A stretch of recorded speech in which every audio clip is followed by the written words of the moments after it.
आज knockout stage सुरू होते वर्ल्ड कपची राउंड ऑफ 32. राउंड ऑफ 32 म्हणजे 32 टीम्स खेळणार आहेत 16 मॅचेसमध्ये. मॅच बाय मॅच काय प्रिडिक्शन्स राहतील आपण पुढे व्हिडिओमध्ये पाहूया. पहिली मॅच असणार आहे साऊथ आफ्रिका आणि कॅनडामध्ये. साऊथ आफ्रिका म्हणजे बफाना बफाना कॅनडा समोर येणार आहेत, जे होस्ट नेशन्स आहेत. कॅनडाचा फॉर्म खूप चांगला होता आणि त्या प्रकारे साऊथ आफ्रिकेचा फॉर्म नव्हता. साऊथ आफ्रिकेने लास्ट मॅचमध्ये डिफेन्सिव्हली चांगली कामगिरी करून, सिट बॅक करून, लास्टला एक गोल करून या नॉकआउट स्टेजपर्यंत मजल मारली आहे. तरी पण कॅनडा त्यांच्यासमोर कंपॅरेटिव्हली चांगली टीम असल्यामुळे त्यांच्याकडे योनाथन डेव्हिड सारखा स्ट्रायकर आहे, कायल लेनिन सारखा स्ट्रायकर आहे. त्यांच्याकडे जे होस्ट आहेत त्यांच्या फॅन्सचा सपोर्ट असेल, त्यामुळे बफाना बफाना समोर हे एक अवघड आव्हान ठरेल आणि त्यांच्यासाठी हीच मोठी कामगिरी असेल की ती नॉकआउट स्टेजपर्यंत पोहोचले. त्यामुळे ही मॅच कॅनडा जिंकेल असं वाटतंय. Next match he one of the interesting match असेल नॉकआउटची राउंड ऑफ 32ची. ती होणार आहे ब्राझील आणि जपानमध्ये. ब्राझीलची टीम कार्लो अँचेलोटीची टीम, विनिशियस ज्युनियर आहे, मॅथ्यूस कुनिया खूप साऱ्या चांगल्या फॉर्ममध्ये आहे. तरी पण ती टीम्स थोडीशी डिस्टर्ब वाटत होती मागच्या ग्रुप स्टेजेसमध्ये गेममध्ये. आणि त्यांच्यासमोर ठरणार आहे जपानची टीम, जी बऱ्या लोकांना ड्रॉमध्ये ठेवून आली आहे, बऱ्या लोकांसमोर विजय मिळवून आलेली आहे. त्यांच्याकडे एक शिस्त आहे, त्यांच्याकडे एक डिटर्मिनेशन आहे. त्यामुळे ब्राझीलची खरी कसोटी लागणार आहे. बट टॅलेंटची आणि डेप्थची ॲबिलिटी बघता ब्राझीलची टीम खूप चांगली स्ट्रॉंग असल्यामुळे ते कदाचित त्यांच्यापेक्षा जास्त पुढे निघून जाऊ शकतात. बट जपान अपसेट देऊ शकते, ही पण गोष्ट लक्षात ठेवण्याजोगी आहे. नेक्स्ट मॅच जर्मनी डायमांशकॅफ्ट आणि पॅराग्वेमध्ये होईल. पॅराग्वेचा फॉर्म तसा पण काही चांगला नाही आहे. ते काही गोल कमी स्कोर करून आलेले आहेत आणि त्यांच्याकडून काही एक्सपेक्टेशन पण जास्त नसल्यामुळे जर्मनी नेक्स्ट राऊंडसाठी क्वालिफाय होईल. आणि जर्मनीकडे अटॅकिंग ॲबिलिटी खूप आहे, त्यांच्याकडे रोटेशन्स करण्याच्या पद्धती खूप आहेत, त्यामुळे ते मॅच ही इझिली जिंकतील असं वाटतंय.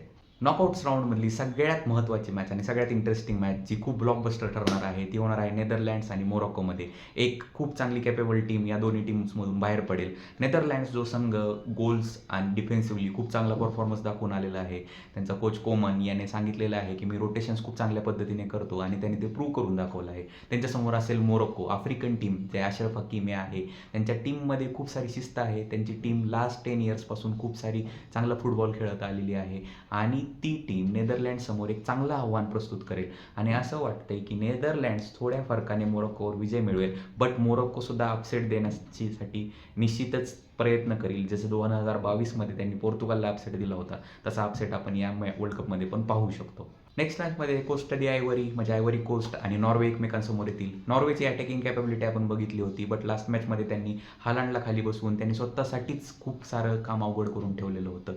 आणि हालांड चांगला जरी खेळला आयव्हरी कोस्टसमोर, तरी पण आयव्हरी कोस्टचा डिफेन्स खूप स्ट्रॉंग आहे. त्यांच्याकडे विंगर्स खूप चांगले आहेत. डियामोंडे, अहमद दियालो खूप चांगले चांगले प्लेयर्स आहेत. तरी नॉर्वे जिंकेल, बट त्यांच्यासमोर आयव्हरी कोस्ट खूप चांगला प्रतिकार करेल असं वाटतंय. त्यानंतर ती मॅच खूप सारी सिंपल आहे, फ्रान्स वर्सेस स्वीडन. फ्रान्स ह्या वर्ल्ड कपमधली आत्तापर्यंतची सगळ्यात बेस्ट टीम झालेली आहे. त्यांनी सगळ्यात जास्त गोल स्कोर केलेले आहेत, गोल कन्सिडर्ड सगळ्यात कमी केलेले आहेत. त्यामुळे फ्रान्सकडे अटॅकिंग कॅपेबिलिटी आहे, रोटेशन्स खूप सारे आहेत आणि स्वीडन खूप कमकुवत टीम आहे त्यांच्यासमोर. त्यामुळे फ्रान्स त्यांच्यावर इझिली विजय मिळवेल. त्यानंतर होस्ट नेशन मेक्सिको इक्वेडोरसोबत जातील. इक्वेडोर जी डिफेन्सिव्हली चांगली टीम म्हणत असतो, ती मेक्सिकोसमोर येईल. होस्ट नेशनचा सपोर्ट असल्यामुळे, मेक्सिकोची टीम खूप चांगली खेळत असल्यामुळे आणि त्यांच्याकडे तो फॉर्म असल्यामुळे मेक्सिको इक्वेडोरवर विजय मिळवेल असं वाटतंय.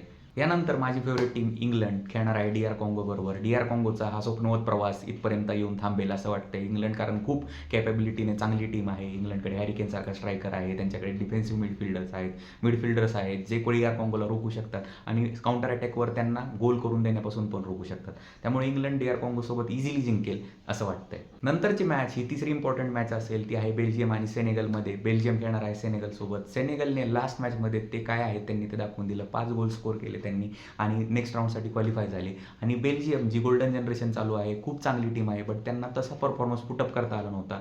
केला पण न्यूझीलंड समोर केला. त्यामुळे ही टीम सेनेगलसमोर काय करू शकते हे बघायला उत्सुकतेचं ठरेल. आणि बेल्जियमला जरी वरचा हात असला किंवा ते जिंकण्यासाठी एक्सपेक्टेड फेवरेट असले, तरी सेनेगल त्यांना अपसेट देऊ शकते. नंतरच्या मॅचमध्ये होस्ट नेशन USA अमेरिका खेळणार आहे बॉस्नियाबरोबर. बॉस्निया जी टीम खूप साऱ्या जिद्दीने आलेली आहे. क्वालिफाईंगमध्ये पण त्यांनी खतरनाक परफॉर्मन्स दाखवला होता. तसेच या वर्ल्ड कप क्वालिफाईंगमध्ये म्हणजे वर्ल्ड कपमध्ये ग्रुप स्टेजमध्ये पण खूप चांगला परफॉर्मन्स दाखवला.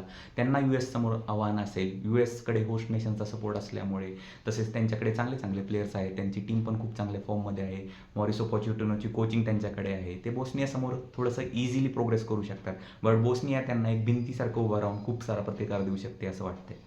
या वर्ल्ड कप सुरू होण्याआधी वर्ल्ड कपची फेवरेट टीम स्पेनमधून निवडली गेली होती. स्पेनचा मॅच असणार आहे ऑस्ट्रियासोबत. ऑस्ट्रिया जी एक राफ लागण्याची शिस्तबद्ध टीम आहे ती स्पेनसमोर उभी ठाकेल. स्पेनचा फॉर्म जसा आपल्याला वाटत होता तसा काही चालू आलेला नाही आहे. त्यांच्याकडे लामिन यामाल आहे, पण तो पण इंजोर्ड झाला होता लास्ट मॅचमध्ये. त्याच्या सोडून दुसऱ्या कोणाचा परफॉर्मन्स एवढा चांगला आलेला नाही आहे. त्यामुळे स्पेन ऑस्ट्रियासमोर विजय मिळवेल, बट तो कम्फर्टेबल असणार नाही आहे. त्यांना त्याबद्दल मशगत करावी लागेल. त्यानंतर क्रिस्टियानो रोनाल्डोची पोर्तुगाल टीम खेळणार आहे क्रोएशियासोबत लुका मॉड्रिकच्या.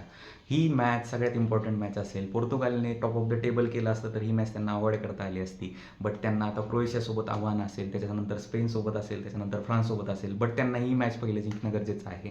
त्यामुळे त्यांचं आव्हान क्रोएशियासमोर आहे, जी की अंडरडॉग टीम आहे. त्यांचा इतिहास आहे की ते चांगल्या चांगल्या टीम्सला आधीच टुर्नामेंटमधून बाहेर करतात. तर पोर्तुगालसाठी हा वर्ल्ड कप जिंकण्यासाठी ही मॅच जिंकणं खूप इम्पॉर्टंट आहे आणि ते काय स्कोर करतील हे बघणं उत्सुकतेचं ठरेल. पोर्तुगाल जरी फेवरेट असली तरी क्रोएशिया त्यांना अपसेट देऊ शकते. त्यानंतर स्वित्झर्लंड आणि अल्जेरियामध्ये मॅच होईल. अल्जेरिया लास्ट मॅचमध्ये चांगली खेळली होती, त्याच्या व्यतिरिक्त त्यांनी काही चांगला परफॉर्मन्स पुटअप केलेला नाही आहे. आणि समोर असेल स्वित्झर्लंड. स्वित्झर्लंडकडे चांगले चांगले प्लेयर्स आहेत. ग्रॅनिट जॅकाची कॅप्टन्सी आहे. ग्रॅनिट जॅकाने संघाला खूप चांगलं शिस्तबद्ध ठेवलेलं आहे. त्यांचे फ्लुईड पासेस असतात, पोझिशन चांगलं असतं, त्यामुळे ते अल्जेरियावर कम्फर्टेबल विजय मिळवतील. याने अपसेट पॉसिबल नाही आहे असं वाटतंय. नंतर मो सालाची इजिप्त खेळेल ऑस्ट्रेलियासोबत. ऑस्ट्रेलिया जो संघ आहे फिजिकली खूप स्ट्रॉंग आहे आणि समोरच इजिप्त आहे जो पण फिजिकली स्ट्रॉंग आहे. इजिप्तने हवी तशी कामगिरी केलेली नाही आहे, बट त्यांच्याकडे अटॅकिंग पॉवर, मिडफील्ड खूप चांगली आहे कम्पेअर टू ऑस्ट्रेलिया. ऑस्ट्रेलियाला ग्रुप स्टेज चांगली गेली, बट त्यांना नॉकआउट स्टेजमध्ये येऊन इथे इजिप्तसमोर हारचा सामना करावा लागेल अशी शक्यता वाटत आहे. नेक्स्ट मॅच मेस्सीसाठी इम्पॉर्टंट ठरेल, कारण मेस्सी आत्तापर्यंत सगळ्यात जास्त गोल केलेले आहेत. 6 गोल करून तो गोल्डन बूटच्या रेसमध्ये पहिल्या नंबरवर आहे. त्यांची मॅच काबो वर्डेसोबत असेल. काबो वर्डे काय स्वप्नवत प्रवास होता. त्यांना इथे येईपर्यंत कुणीच एक्सपेक्ट केलं नव्हतं की ते राऊंड ऑफ 32साठी क्वालिफाय करतील, बट त्यांनी ते करून दाखवलेलं आहे. आणि अर्जेंटिना त्यांच्यासमोर खूप मोठा प्रबळ दावेदार आहे, त्यामुळे त्यांच्यासमोर जिंकणं खूप अवघड असेल. आणि त्यांनी जरी तो ड्रॉमध्ये सामना आणला तरी पेनल्टीजवर अर्जेंटिना पुढे जाईल असं वाटत आहे. बट त्यांचा जो ओझिना हा गोलकीपर आहे त्याच्याकडे जी जिद्द आहे ती बघण्यासाठी ही मॅच आपल्याला नक्की बघावी लागेल. आणि लास्ट मॅच होणार आहे कोलंबिया आणि घानामध्ये. घानाचं जुजू मॅजिक किती काम करतो कोलंबियाच्या विरोधात. कोलंबिया सगळ्यात स्ट्रॉंगेस्ट टीम म्हणून समोर आलेली आहे. त्यांनी पोर्तुगालला पण त्यांच्या ग्रुपमध्ये सेकंड नंबरला ठेवलेलं आहे. ते इतका चांगला फुटबॉल खेळत आहे की साऊथ अमेरिकन टीम्समध्ये अर्जेंटिनानंतर ब्राझीलनंतर कोलंबियाचं नाव खूप चांगलं समोर येत आहे. त्यामुळे कोलंबिया ही मॅच जिंकेल, बट घाना त्यांच्यासमोर काही डिफेन्सिव्हली स्ट्रॉंग परफॉर्मन्स पुटअप करते का हे बघणं उत्सुकतेचं ठरेल.